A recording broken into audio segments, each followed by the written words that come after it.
que vamos a ver de desarrollo sustentable y política económica son las estructuras del fines del siglo XX y comienzos nomás del siglo XXI. ¿Qué va a pasar más adelante? No lo sé.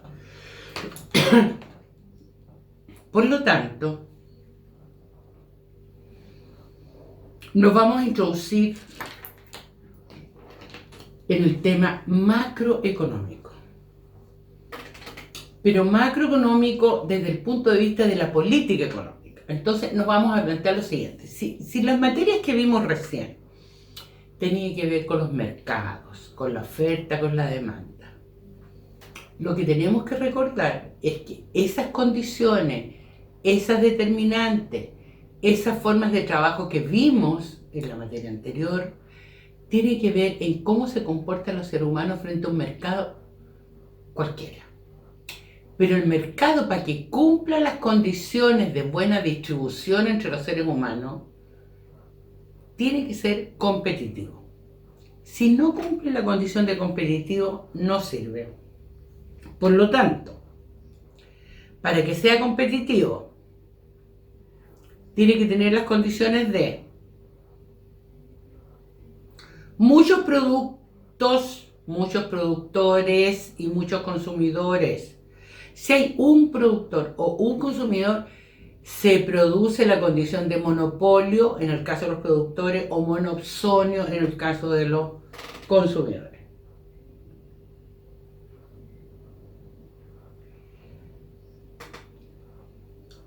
Los productos tienen que ser homogéneos. Si son heterogéneos, que lo que cada productor siempre trata, que su producto se distinga de los demás, se diversifique la producción, se distinga de los otros para que le compren a él.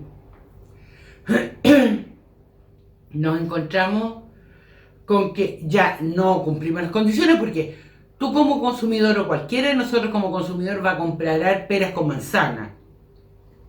Le pueden servir. Si no hay manzanas en el mercado, habrá peras. Ya igual es fruta, tiene algo de dulce, algunas condiciones las cumple, pero en general no es idéntico para poder comparar precios, suponiendo que las personas van a elegir al mismo sacrificio del productor el mejor precio.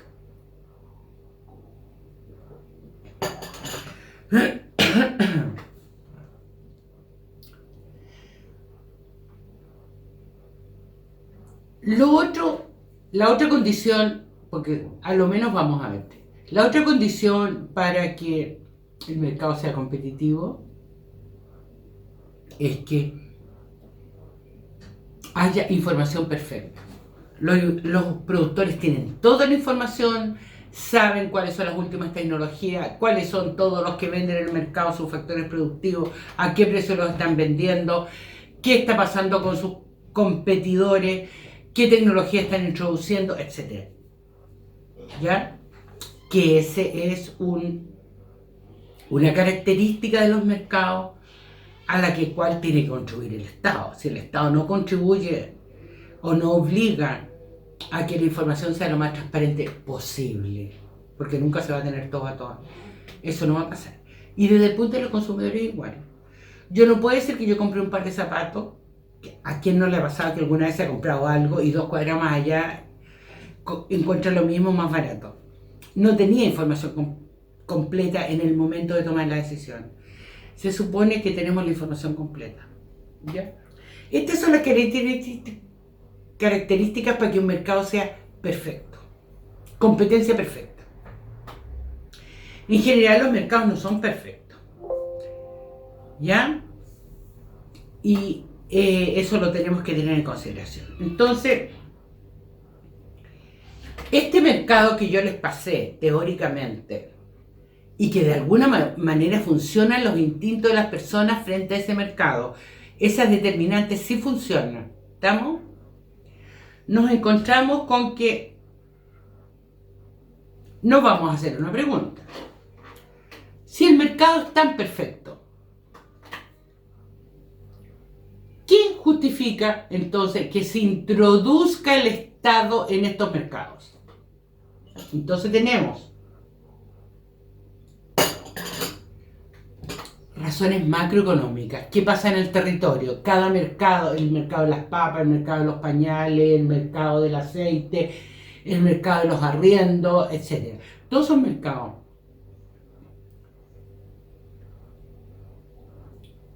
¿Cómo funciona en un territorio cuando uno con otro no se hablan? ¿Quién habla de un mercado respecto de otro mercado? ¿Quién conversa y toma las decisiones? El Estado. ¿Estamos? Entonces, nos vamos a preguntar, en la transparencia dice, ¿por qué si los mercados equilibran bien la oferta con la demanda, es necesario la existencia del Estado? Entonces tenemos tres razones. Una razón territorial o macroeconómica. Tenemos otra razón de la distribución de la renta. El mercado no mejora la distribución de la renta, ni contribuye a mejorarla tampoco. Y la tercera razón es porque los mercados hay momentos en que no son competitivos, es decir, no funcionan bien. Y eso es lo que vamos a ver ahora. Vamos de nuevo. A nivel macroeconómico, ¿qué pasa en un territorio? ¿Por qué gastamos en seguridad y en defensa? Porque un territorio se protege respecto de otro.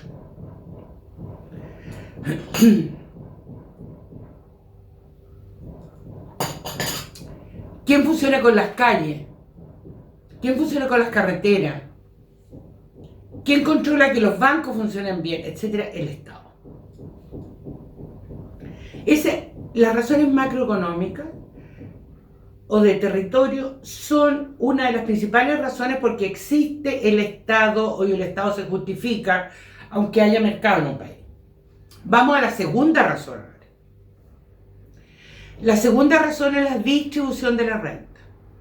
Y la distribución de la renta es ¿por qué? Porque los mercados no son ni buenos ni malos, son espacios donde se encuentran los oferentes y los demandantes. Y por lo tanto nos preguntamos, ¿quién se preocupa que los oferentes y los demandantes tengan distintas condiciones y lleguen en igualdad de condiciones al mercado o en mejores condiciones? Y se preocupe de distribuir la renta. ¿Qué pasa con los pobres? ¿Qué pasa con los indigentes? ¿Qué pasa si a pesar de que hay pobres e indigentes o no hay ni pobres ni indigentes, la distribución de la renta entre los que más ganan y los que menos ganan es mala? Eso es distribución de la renta. Entonces, los mercados no se preocupan de la distribución de la renta. ¿Cuál es la segunda razón por qué entra el Estado? Es porque el Estado tiene que hacer actividades que permitan distribución de la renta. Una de esas actividades, una de las formas que vimos alguna vez, fue el Estado subsidiario o el Estado garante. También puede ser el Estado semipropietario o el Estado propietario de las formas productivas. Cosa que hasta el momento no ha funcionado muy bien en el mundo. ¿Ya? No ha logrado que funcione muy bien, tampoco ha funcionado mal. En Chile, las grandes empresas que hay fueron creadas por el Estado.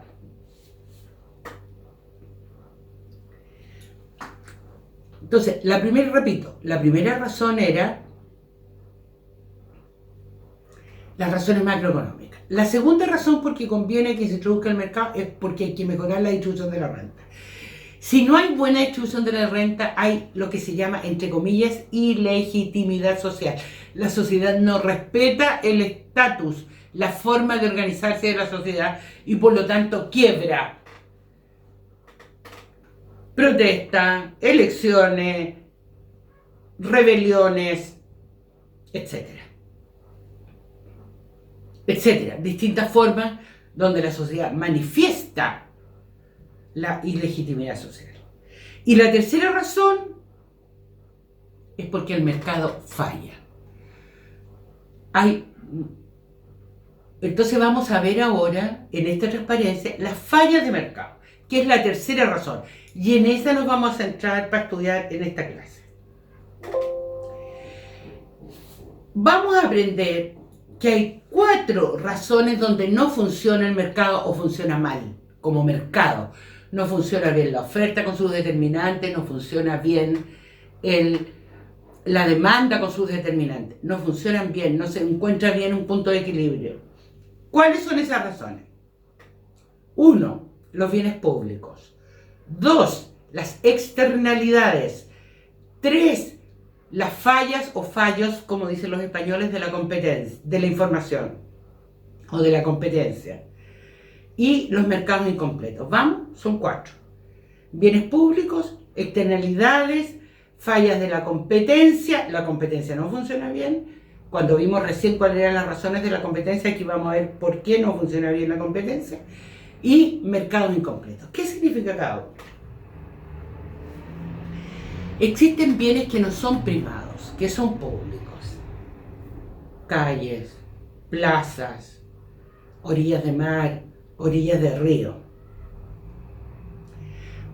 Porque no es posible o no se recomienda que haya exclusión. ¿Qué significa exclusión?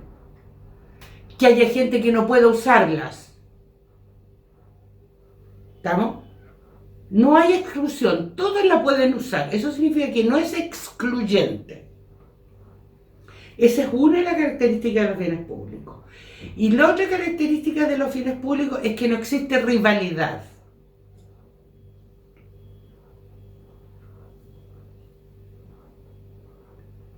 Es decir, no lo quiere usar uno y lo quiere hacer otro. ¿Cuándo se empieza a introducir la rivalidad? Cuando hay escasez de territorio, por ejemplo. Ejemplo. Cuando las calles se empiezan a congestionar demasiado y empiezan a haber tacos, entonces ponemos restricciones al uso. ¿Quién pone esas restricciones al uso? El Estado. El Estado se asume como propietario. O pone pagos para poder usarlo. O pone horarios para poder usarlos. Algunas calles, por ejemplo, las restringe. Porque empieza a haber rivalidad, son muchos los que quieren usarlo y no alcanza el recurso para que todos lo usen. ¿Estamos? Se hace escaso el recurso. ¿Se fijan que esto es un problema económico? Los bienes públicos de repente se empiezan a hacer escasos. ¿Estamos? Eso es bien público. Un bien público tiene que tener dos características. Ni es excluyente ni no existe rivalidad. Si un bien tiene esas dos características, es bien público. Esto es distinto que el bien sea fiscal, de propiedad del Estado.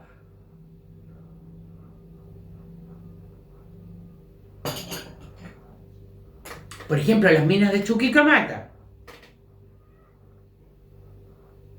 son del fisco, pero no son públicas. Yo no puedo ir a sacar cobre a las minas de Chuquicamata, ni ustedes tampoco. ¿Estamos? Aunque sean del Estado. Son de propiedad del Estado, ya no es bien público, es bien privado. ¿De propiedad de quién? Del Estado. Entonces vamos a distinguir bienes públicos a la propiedad.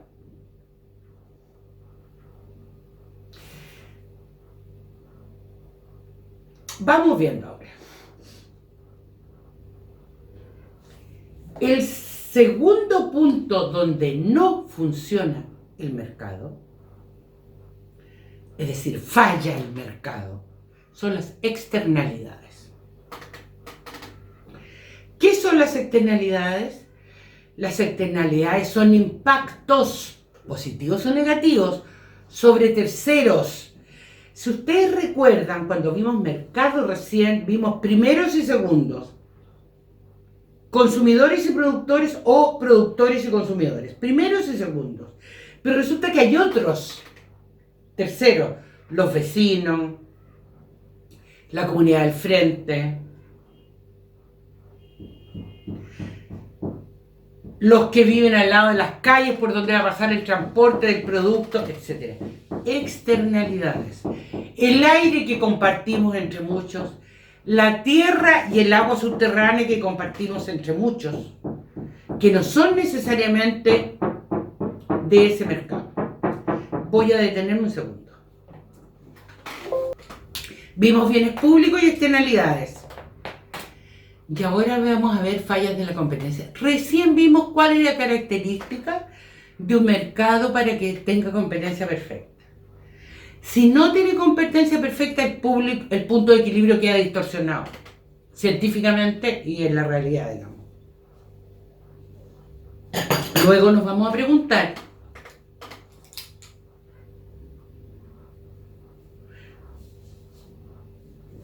¿Cuáles son las fallas de las competencias? ¿Qué más encontramos? Porque hay muchas. Estas son las más conocidas y las que tenemos que aprender.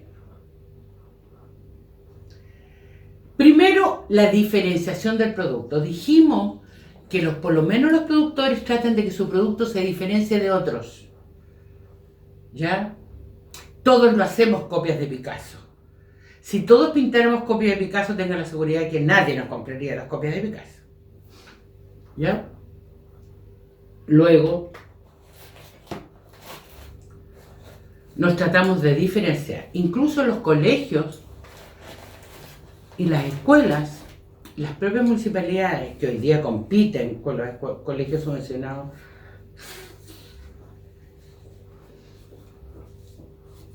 traten de diferenciarse. ¿Con qué? Con algunas actividades extraprogramáticas, porque quedan más cerca de la casa, porque los profesores tratan regio a los alumnos, porque hay buena comunicación con los profesores, porque le ponen un idioma entre medio, o todas esas cosas juntas o más.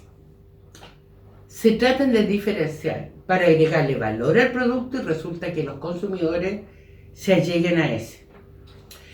Pero eso hace que los productos no sean homogéneos, entonces la comparación no es mucha, digamos. No es muy fácil comparar precios para elegir. El segundo punto donde falla la competencia es la falta de información. ¿Se acuerdan que yo hace poco les dije que la competencia la información tenía que ser perfecta? Tanto los productores como los consumidores, en estas curvas que encontrábamos, tenían que tener toda la información para tomar una decisión racional. Si no tienen toda la información, no toman decisiones racionales.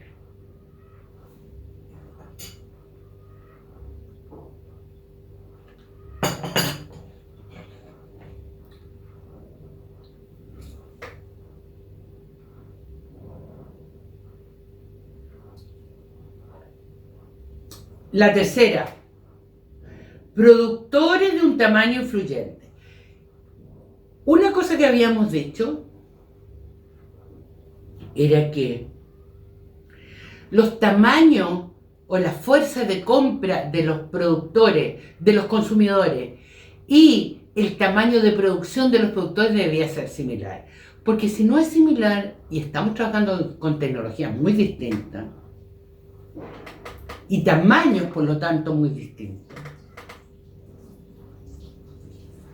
estamos uno en desmedro de otro. Y por lo tanto, no hay buena competencia entre los productores. Si yo hago pan artesanal, no puedo competir con estas panaderías gigantescas como la que hay en Quilicura, que le venden pan precocido a todo el país, de Arica a Punta Arenas. ¿Cómo lo hago? ¿Cómo compito con esos precios? Difícil.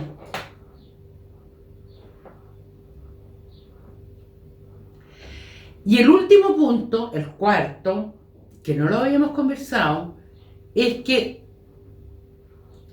hay producciones que requieren poca inversión y hay producciones que requieren mucha inversión. Yo puedo saber mucho, por ejemplo, de celulosa y de administración y por lo tanto, y de finanzas, por lo tanto yo podría poner una celulosa. Pero ¿alguien me va a prestar esa plata si yo no tengo espaldas financieras que respalden el dinero que yo requiero para poner un complejo forestal y poner una celulosa? Nadie. ¿Por qué? Porque eso hoy día, con la tecnología que se requiere para poder competir en el mercado, requiere una alta inversión en el momento cero. En el momento en que voy a hacer la inversión inicial. Esa alta inversión inicial no todo el mundo tiene capacidad ni disponibilidad, porque hay procesos de acumulación de capital en el mundo, donde hay ciertos grupos económicos que tienen mucho capital y que tienen por lo tanto acceso a préstamos que le permiten, estos préstamos le permiten hacer inversiones relevantes. Nosotros, cuando más, pondremos una masandería. O nos asociaremos con 50 profesores y formaremos una cooperativa para hacer un colegio. ¿Vamos? Entonces, hemos visto bienes públicos, externalidades y fallas de la competencia. Las fallas de la competencia vimos 4. Recuérdenlas, por favor. Diferenciación del producto, falta de información, productivos de tamaños distintos o influyentes y necesidad de alta inversión inicial o previa. ¿Estamos? Y el cuarto punto, bienes públicos, externalidades, fallas de la competencia. El cuarto punto es mercados incompletos. Es decir, existe la necesidad de hacer ciertas cosas, pero tiene que introducirse el mercado porque existe la necesidad, pero no existe una demanda que no es rentable porque hay poca gente, por lo tanto no vale la pena instalarse al lado de una casa para abastecerlo de pan en el campo si te va a comprar solo esa familia. ¿Estamos? Entonces luego tiene que haber una demanda suficiente y rentable. Entonces de repente tú te encuentras con agrupaciones de personas en un territorio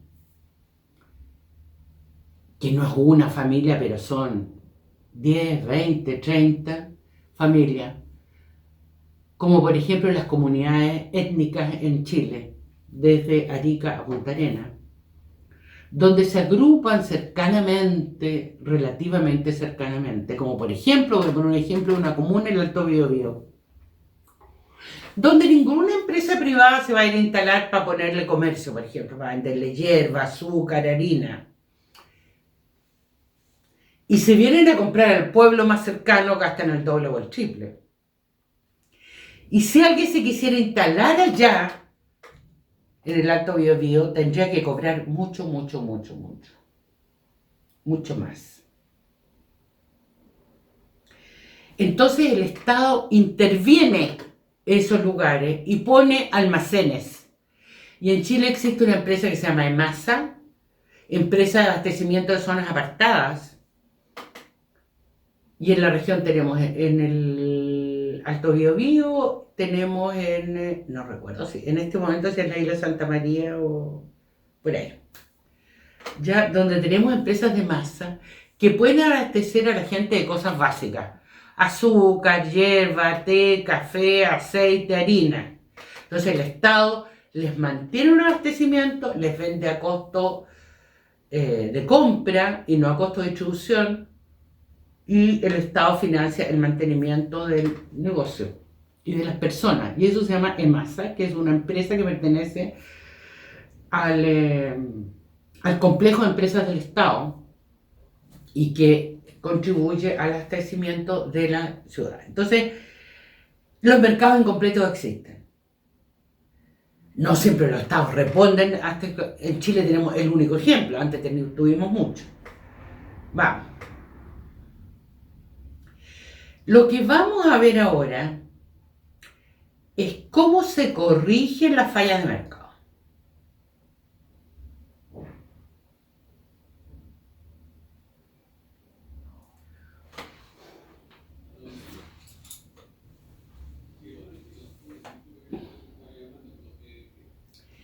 ¿Cómo se corrige la falla de mercado? Con herramientas que disponen los estados que hay en el mundo en este momento.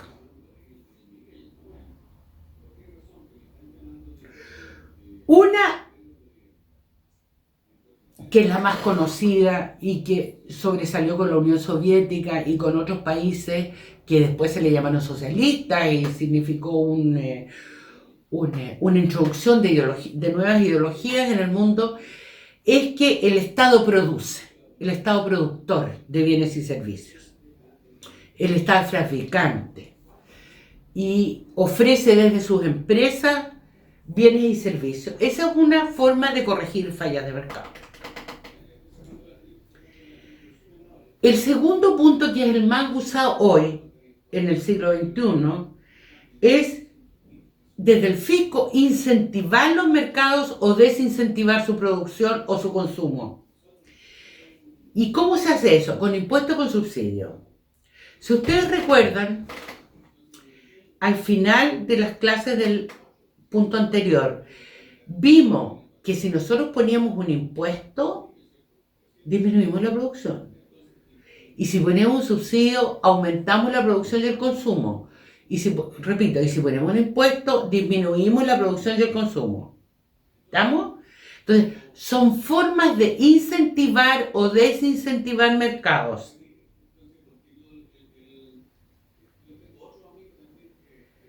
Y el tercer tipo de herramientas son las regulaciones correctoras, que tiene un Estado, que en la mayoría de los países funciona a través del Poder Ejecutivo, pero las leyes se hacen con el Poder Legislativo.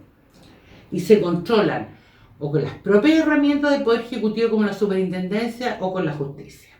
Ahora, la regulación correctora tiene que ver con legislación de los derechos de propiedad, primero.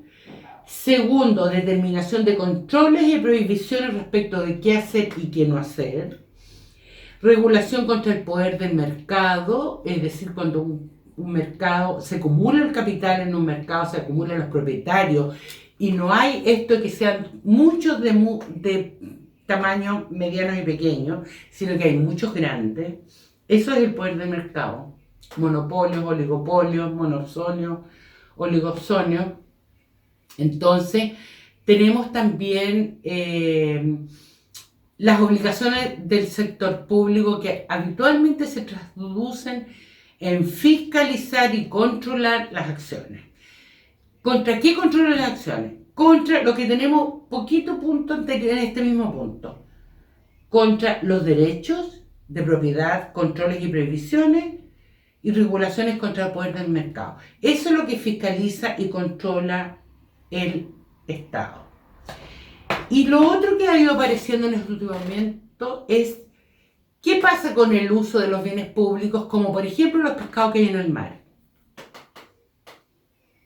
O por ejemplo el uso del aire, donde yo boto contaminantes, o el uso de los ríos, donde yo puedo botar contaminantes o extraer agua, que se trata de bienes públicos.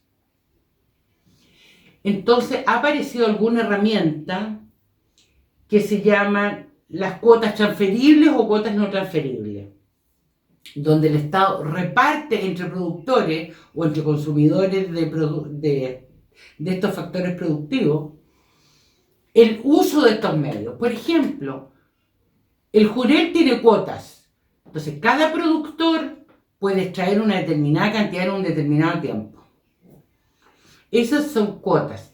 Ahora, las cuotas pueden ser transferibles, o sea, el Estado le otorga esa cuota a un productor y él puede venderla. Eso es transferible. Y la cuota no transferible cuando se la entrega y él no la puede vender. Lo que pasa es que se hacen de esa cuota eternamente. En la práctica es así, digamos. ¿Ya? Cuotas no transferibles. Después, entonces, repasemos. Tenemos oferta, el Estado como productor, el Estado como incentivador con impuestos y subsidios, el Estado con regulación a través de leyes, controles, regulaciones, fiscalizaciones, cuotas no transferibles, etc. Pero además tenemos otros instrumentos, que son instrumentos nuevos que han ido apareciendo con la introducción del tema medioambiental desde los años 60 en adelante en el mundo. Y estos temas medioambientales trajeron nuevas herramientas.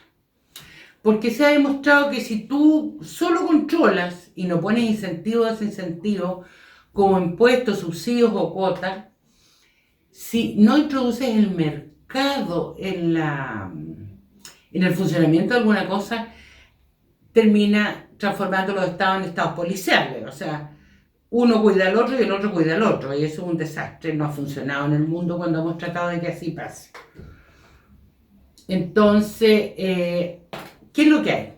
Permiso de emisión transferibles. Eso es uno de los instrumentos. El otro instrumento es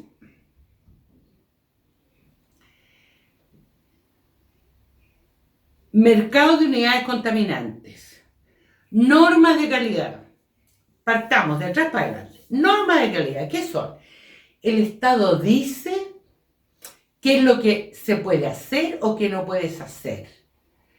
en un río, en un alcantarillado, en el aire, qué puedes botar, qué no puedes botar, qué puedes sacar, qué no puedes sacar, cuánto aire puedes chupar o cuánto agua puedes chupar. ¿Estamos? Esas son normas de calidad. Los países no tienen normas de calidad de cualquier cosa, van teniendo normas de calidad en la medida en que el recurso no contaminado se hace escaso. Por ejemplo, nosotros tenemos norma de calidad de las aguas del río Biobío, que no tiene muchos años tampoco. Me tocó trabajar en eso, por eso les cuento. Entonces, esas son las normas de calidad. Las normas de calidad se pueden manifestar en forma cualitativa o en forma cuantitativa.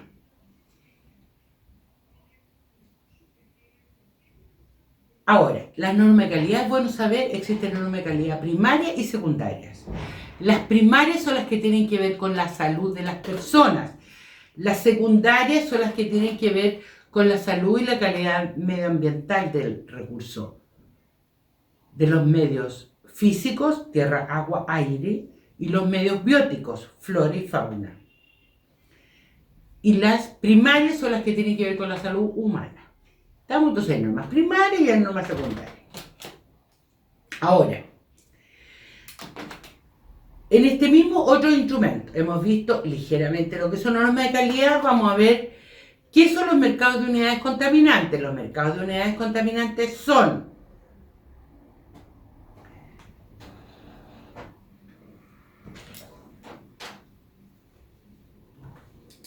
que tú le das la propiedad a algún productor de producir la propiedad de poder contaminar una determinada cantidad. Entonces, ¿qué es lo que haces tú? Para que no se pare la producción en un sector, en un país, en una región, en una comuna, en un borde costero, o lo que sea, tú con eso incentivas a que la persona disminuya su emisión de contaminantes. Por ejemplo, si producía 100 unidades contaminantes al mes, va a producir 20, ¿y qué hace con los otros 80? Los vende. Con eso permite que otro entre a zonas saturadas o de latencia. Saturadas de contaminante o latente, es decir, a punto de saturarse. Ahora, y la primera que vimos en otro instrumento fue los permisos de emisión transferibles. O sea, que es muy parecido hasta que nosotros llamábamos mercado de unidades contaminantes. Yo te permito a ti que tú contamines en tanto. O sea, por ejemplo, a nosotros los seres humanos nos permiten respirar. Nosotros estamos contaminando. Porque nosotros emitimos una determinada cantidad de CO2. Pero a una industria le pueden decir, usted tiene permitido botar hasta tanto. Y de ahí para adelante, no. ¿Qué es lo que se hace habitualmente en una ciudad que esté saturada? Se dice, por ejemplo, la ciudad está botando 1000 unidades contaminantes. Vamos a bajar esto en un 30-40% para poder dejarla en zona de latencia. O sin contaminación. Ya, supongamos que bajamos a 60. Entonces, a cada una de las unidades, de acuerdo a lo que contaminan, si usted contaminaba 100, lo vamos a dejar en 60. ¿Y qué hace con los otros 40? Los puede vender. No, pero los otros 40 no los puede vender. Es lo que le están exigiendo. Pero de los 60, si usted modifica su tecnología y produce 30, los otros 30 lo puede vender. ¿Me expliqué? Ok. Si no, me preguntan después. Vamos. Entonces, si el mercado falla, ¿cuál es la teoría de política económica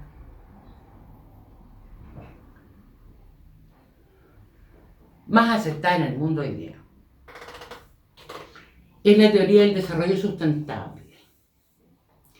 La teoría del desarrollo sustentable que entiende que un país, para poder desarrollarse, tiene que entrar en un proceso muy complejo para producir y compatibilizar 3 cosas. Esta es una mesa de 3 patas. Si falla una, la mesa se cae. Crecimiento, equidad y sustentabilidad ambiental. Y si ustedes miren el monito de la transparencia, vamos a decir que el crecimiento es estrictamente económico, se trata de producir más. La equidad es social y la sustentabilidad es ambiental. Entonces, si nosotros queremos crecer con equidad y sustentabilidad ambiental, es lo que hoy día se entiende por proceso de desarrollo. En la segunda mitad del siglo XX, entre los años 50 y 80, se entendía por desarrollo solo dos cosas: crecimiento y equidad. Se hablaba de igualdad más que de equidad, pero es un concepto muy parecido, no igual, pero muy parecido. Y de los años 60 en adelante, en el mundo se empezó a introducir el tema de sustentabilidad. Crecimiento económico, producimos más. Equidad, una buena distribución de la renta.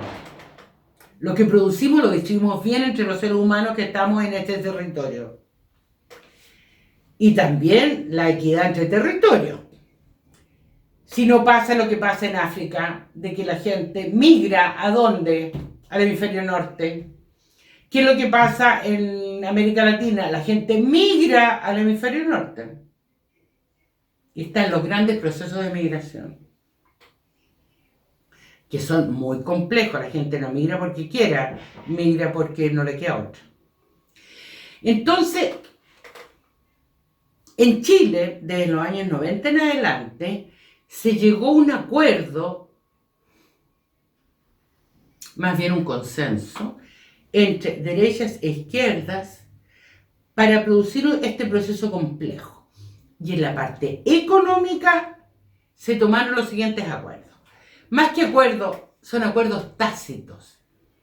Unos se dieron, otros, aunque no les guste, lo aceptan. Porque ustedes saben que cuando se trabaja con más de una persona o más de un grupo, no es posible que todo el mundo esté de acuerdo.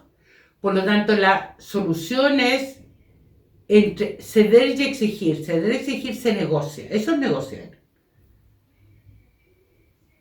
Y las izquierdas y la derecha en Chile negociaron y lograron, para que Chile crezca con algún nivel de equidad y algún nivel de sostenibilidad, a lo menos estas 6 líneas estratégicas o formas de que el país camine. Y esa es la que vamos a conversar y vamos a llegar a la conclusión de que algunas de ellas no han sido tan aceptadas a la fecha de hoy, después que llevan 40 años, 50 años. A la fecha de hoy hay algunas que están en proceso de cambio. Vamos a ver qué es lo que sostiene estas 6 líneas estratégicas. Decimos: profundización y perfeccionamiento de la inserción internacional de Chile. El sector privado debe desempeñar un rol en un ambiente competitivo, tanto en los mercados externos como internos.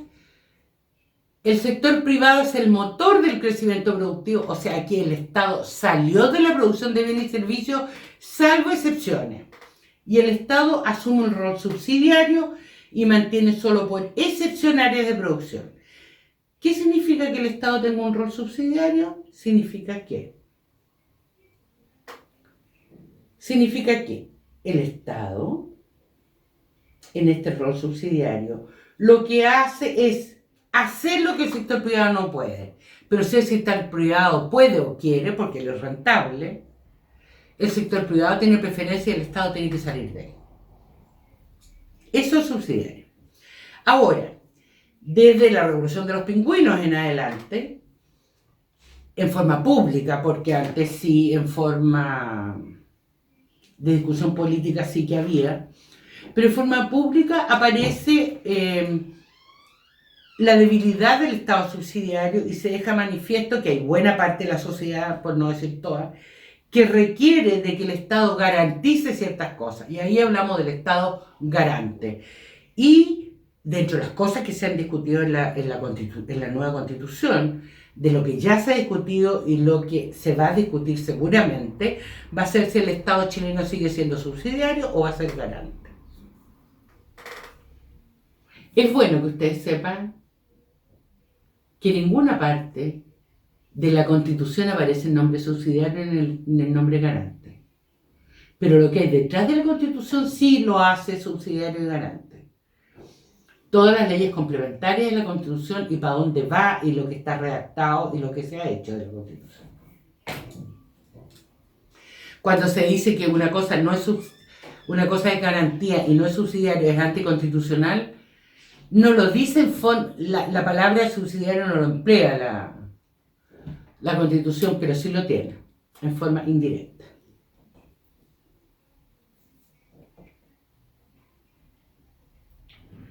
Vamos a la cuarta línea estratégica. Dice, el Estado debe asumir y perfeccionar su rol regulador, por ejemplo, en los mercados no competitivos. ¿Cuáles son los mercados no competitivos? Ya vimos lo que era competencia perfecta. Los que no tienen competencia perfecta son los que tienen pocos productores o pocos consumidores, los que tienen problemas de información, distorsionan la información entre productores y consumidores, o entre ellos dos, entre los productores y los consumidores. Cualquier distorsión de información es una cosa no competitiva. Segundo, cuando la inversión inicial es muy alta, etc. Entonces, el Estado debe regular la información, sobre todo en los mercados que no son competitivos.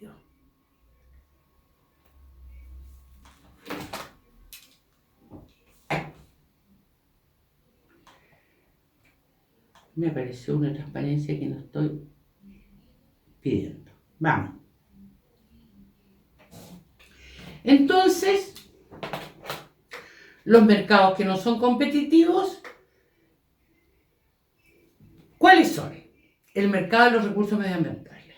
O sea, es muy fácil que alguien robe en un bosque nativo, robe en cualquier recurso que es un bien público o propiedad del Estado. Hay otros mercados que tienden a acumular, es decir, los ricos se hacen más ricos.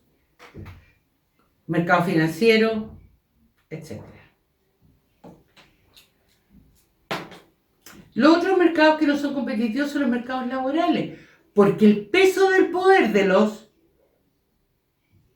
trabajadores respecto del peso del poder que tienen los que contratan cambia. La única manera que los trabajadores puedan hacer el peso del poder es organizándose, para equilibrar un poco el peso del poder. Y eso es parte del rol regulador que el Estado tiene. Vamos al punto 5. El Estado debe juzgar. La transparencia dice juzgar, no la he podido cambiar, la voy a cambiar. Un rol promotor de la innovación y crecimiento productivo de la pequeña y la mediana empresa. La pequeña y la mediana empresa se trata de personas que no trabajan en forma dependiente, pero tampoco se hacen ricos y viven, unos mejor y otros peor, de organizar alguna actividad productiva para producir. Ahora, las pequeñas y las medianas empresas no tienen dinero, siempre en economía se dice espaldas en el sentido de crédito suficiente, porque el dinero directo rara vez está, ¿no? No tienen espaldas las pequeñas y medianas empresas para invertir en innovación, para innovar. Entonces el Estado debe jugar un rol ayudando a financiar la innovación. Esta es una de las cosas que hace Corfo, ¿ya? Pero yo diría que es bien insuficiente respecto a lo que se necesita. Muy insuficiente respecto a lo que se necesita. Tanto es así que como no innovan, la pequeña y la mediana empresa terminan trabajando a costos muy altos y nadie le compra a la gente que tiene costos más altos respecto a la que tiene costos más bajos. Y las grandes empresas trabajan a grandes volúmenes, por lo tanto sus costos son menores. Y todos terminamos comprando Confort Líder en vez de Confort otro que es más caro, de un pequeño productor. Vamos al punto 6. La otra parte de la línea estratégica para que Chile se desarrolle es descentralización y desconcentración de la administración del Estado. El Estado requiere modernizarse y democratizar la sociedad. Ese es un requerimiento de los nuevos tiempos. Las personas cada vez lo exigen más y lo han ido exigiendo. Y aquí vamos aprendiendo a ser cada vez más democráticos y modernos en la administración del Estado. Por lo tanto, porque la modernización tiene que ver con rápidas respuestas, tiene que ver con disminuir la burocratización, con disminuir el poder de los funcionarios respecto a decirte sí o no, sino que hacer una cosa más equilibrada y más justa y más transparente. Entonces, para eso los estados en general tienen dos procesos. Un proceso se llama desconcentración y otro proceso se llama descentralización. La desconcentración se produce cuando las decisiones siguen estando a nivel central, pero se atiende más cerca al usuario. Por ejemplo, si yo pongo una oficina del Servio en la comuna de Coronel, lo que estoy haciendo es desconcentrar. Estoy acercando la atención al usuario, pero no estoy descentralizando. ¿Cuándo descentralizaría? Cuando yo del nivel central le entrego más poder a las regiones o más poder a las oficinas provinciales o comunales o entrego el poder más cerca del usuario. Y si entrego poder, estoy entregando decisiones. O sea, la descentralización es política y la desconcentración es administrativa. La desconcentración tiene que ver, hace lo que quieras, tú tienes poder para hacer esto, pero tienes que hacer lo que yo diga.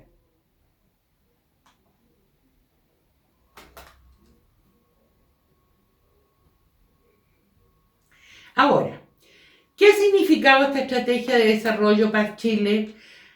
¿Cuáles han sido los aspectos positivos? Hemos crecido. Promedio 4%, 4,3% los últimos 30, 40 años. La tasa de inversión ha sido alta. Nosotros partimos en los años 90 con una inversión que era 15% del sector público y 85% del Estado. Y hoy día estamos absolutamente al revés. El Estado, por más que invierta, es un 15% de la plata del Estado y el 80 y tanto por ciento del sector privado. Nos dimos vuelta el sector privado respecto al sector público. Reducción del desempleo. Bueno, en este momento vamos a sufrir el mismo desempleo que hemos tenido, no el mismo, igual o superior al desempleo de, según yo, la crisis más grande que hubo por lo menos en esta región, en el año 82, donde el desempleo llegó a sobre el 30%. Y después hemos mantenido entre el 4, el 6, el 8, en tiempos de mucha crisis, el 10% de desempleo.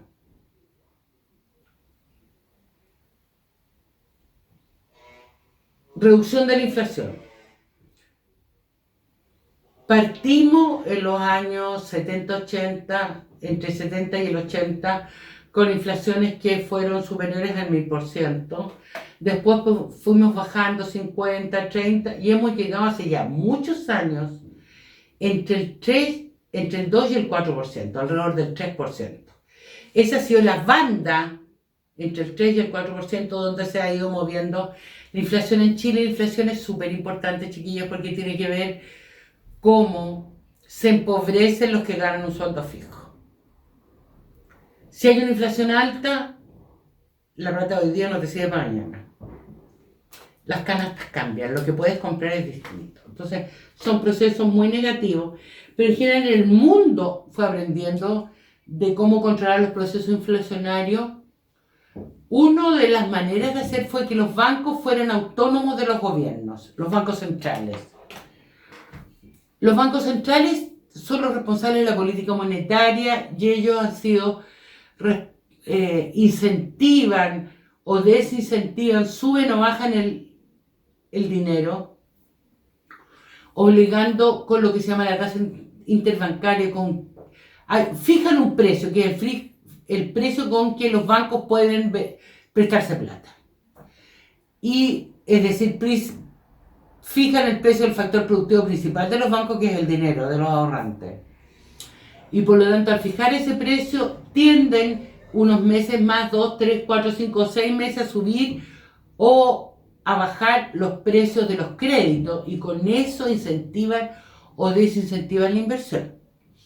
Con la inversión incentivamos o desincentivamos el empleo. Y el empleo tiene que ver, no es exclusivamente con la distribución de la renta. Hay otras cosas que tienen que ver también con la distribución de la renta. Otra cosa que hemos producido con esta estrategia de desarrollo son avances en los indicadores sociales. Estoy hablando de indicadores sociales como mortalidad infantil, atención profesional del parto, analfabetismo, todo eso que vamos a llamar indicadores primarios. Son los indicadores más básicos de un territorio, niveles de pobreza. Hay indicadores secundarios que tienen que ver con el acceso a servicios básicos, luz, agua, salud, educación, etc. Y los indicadores de tercer nivel, que los vamos a ver más adelante, tienen que ver con qué? Tienen que ver con la calidad de vida. O sea, cuando tú resuelves los primarios, puedes trabajar solo en los secundarios, y cuando vas resolviendo los secundarios, puedes pasar a los terciarios. Como por ejemplo, mantenemos y difundimos nuestra herencia cultural. Eso es un indicador de calidad de vida. Tenemos paisajes adecuados y aire adecuado. ¿Cuál es el porcentaje de horas de recreación que destinan las personas? Etcétera. Esos son indicadores terciarios, que son indicadores de calidad. Por ejemplo, en educación, pasamos de la etapa en que los seres humanos, los países se medían sobre cuánta gente leía y cuánta no leía, cuál era el nivel de analfabetismo. Después pasamos por acceso a educación primaria y secundaria, y hoy día más que acceso estamos buscando calidad. Estamos a nivel terciario de educación. Vamos a otro aspecto positivo que tiene que ver con el equilibrio fiscal. ¿Qué es el equilibrio fiscal? Que el Estado, el Poder Ejecutivo, a través del Ministerio de Hacienda, el Estado no se endeuda. Es el equilibrio fiscal. Que entre la plata que le entra y la plata que le sale haya algún nivel de equilibrio. ¿Estamos? En el mismo equilibrio que necesitamos dentro de nuestra casa, lo hacemos con el Estado. Porque si nosotros perdiéramos mucho a través del país del lado, el país del lado se apropia de nosotros. ¿Sí o no? Hay que tener cuidado con eso. Desarrollo del comercio exterior.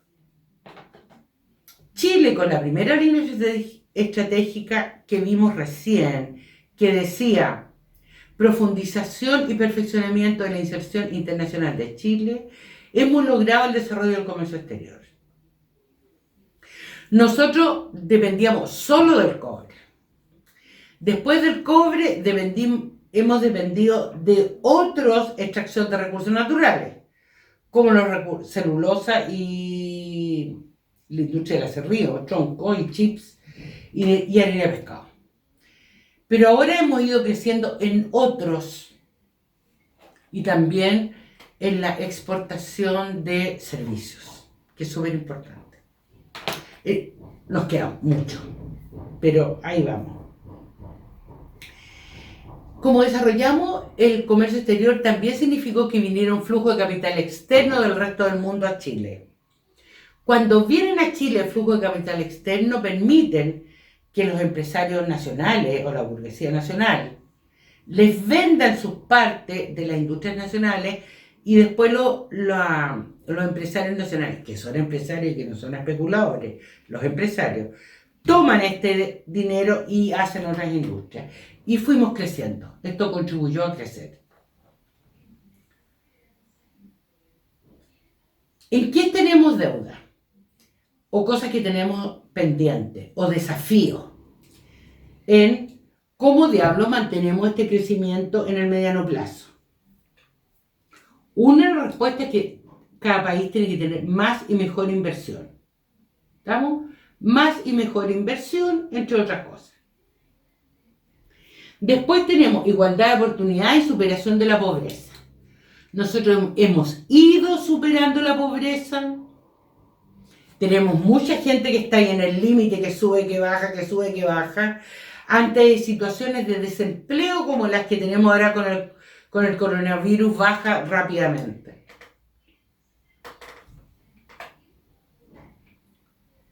Después tenemos, pero la igualdad de oportunidades es lo que se quiere, porque situaciones de igualdad extrema no existen en ninguna parte del mundo, pero hay que tratar de emparejar la cancha. Ahora vamos. Problemas ambientales. Los problemas ambientales se nos vinieron encima.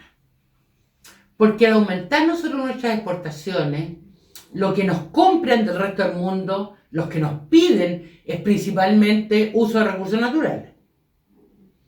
Entonces, por lo tanto, nosotros de alguna manera hemos ido comiéndonos el futuro de las generaciones futuras. ¿Estamos? Entonces, tenemos problemas ambientales, tenemos problemas de contaminación en las grandes ciudades, problemas de calidad de vida de las grandes ciudades, etc. Y tenemos problemas ambientales relevantes, borde costero, río, aire en varias ciudades, etc. Entonces, esos problemas ambientales son un desafío, vamos avanzando menos rápido de lo que quisiéramos seguramente. Después tenemos déficit de infraestructura, estamos hablando de infraestructura productiva. A nosotros, a pesar de todo lo que hemos hecho, nos siguen faltando puertos, aeropuertos, carreteras, y hoy día la infraestructura productiva de interconexión, como por ejemplo un satélite que nos pudiera transmitir internet a todos los ciudadanos, estemos donde estemos, es clave. Eso es infraestructura productiva.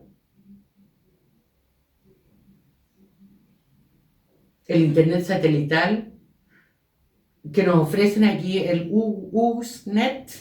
¿Y el Usenet quién es? Es un norteamericano. ¿Estamos? Vamos. A nosotros nos hace falta infraestructura productiva. Sobre todo la que tiene que ver con las comunicaciones. Entonces aquí se habla de proyectos para iluminar el país desde hace 20 años por lo menos. Después tenemos mejoramiento de la educación y de la salud. ¿En cuanto a qué? A calidad. Porque el acceso es relativamente bueno. En salud faltan cosas de acceso. Pero de todas maneras el acceso es una cosa que ha ido creciendo y está. Lo que falta es el tema de la calidad. ¿Estamos? Entonces, y la calidad no es porque los profesionales de salud y educación sean malos, sino que porque lo que faltan son factores productivos para poder producir buenos servicios de salud y educación. Remedios, insumos, etc. Y mejoramiento de la calidad de vida urbana y rural, de alguna manera este mejoramiento de la calidad de vida urbana y rural, de alguna manera lo vimos ahora cuando conversamos de medio ambiente recién, los problemas medioambientales, es que las personas no solo requieren un medio ambiente sano, sino que es para la calidad de vida. Los seres humanos, la vida se hace tan corta, entre más vieja está uno más se da cuenta de esto, que la vida se hace muy corta, entonces por lo tanto lo que viva lo quiere vivir en buenas condiciones. Jóvenes, esto es lo que podemos decir de la estrategia de Chile. Entonces ahora vamos a conversar sobre la política económica y vamos a entender por política económica la acción del Estado que tiene por finalidad influir sobre la vida económica. Eso es política económica. Cómo el Estado define políticamente y hace política, es decir, interviene en la vida económica de los territorios y de los ciudadanos. Es decir, nosotros tenemos que... ¿Cómo se relacionan los agentes económicos? Que ya los vimos. Empresas, instituciones financieras, familias y hogares, gobierno y el resto del mundo, cómo se relacionan, cuáles son sus flujos de intercambio para poder solucionar las necesidades de la población. Y aquí vamos a ver dos cosas la próxima clase, pero esto ya lo vamos a memorizar ahora. Nosotros tenemos fines y medios. Los fines, el gran objetivo, es como el gran conjunto de objetivos. Por ejemplo, eliminar la pobreza. Y dentro de eso tenemos varios medios. Aumentar el ingreso, dar trabajo, aumentar los niveles educacionales, mejorar la salud, por ejemplo. Y esos 4 medios ayudan al otro fin. Vamos, entonces, ahora, cada medio, como por ejemplo mejorar la educación, yo la puedo constituir en un fin y bajar la escalera y decir ahí, yo tengo otros medios. ¿Cómo mejoro la educación? Mejorando la salud mejorando las condiciones socioeconómicas del personal que trabaja, profesores y otros en educación, mejorando la alimentación de los niños y su salud, mejorando la calidad de vida de los alumnos, mejorando el estándar físico donde se imparte la educación, ya sea la sala de estudio o los computadores. Alumnos míos, un abrazo grandote, nos vemos en la semana 8, que será la próxima. Gracias.